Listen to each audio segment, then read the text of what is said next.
Hi there, this is Tammy Bonnell, CEO for EXIT Realty Corp International. It saddens me to even have to bring up a message like today, but you can actually feel the fear and the anxiety and the frustration all across North America. And it's so unbelievable to me that in 2020 we still have racism. That it ever existed at all is just terrible. I think all of us have unconscious bias depending on how we were raised.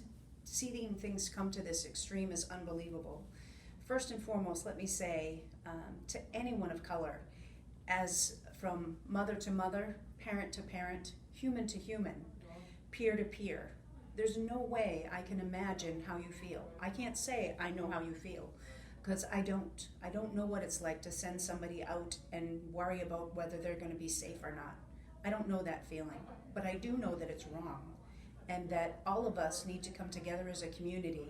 And when we see something, say something. We need to do something about this and be part of the solution, not part of the problem.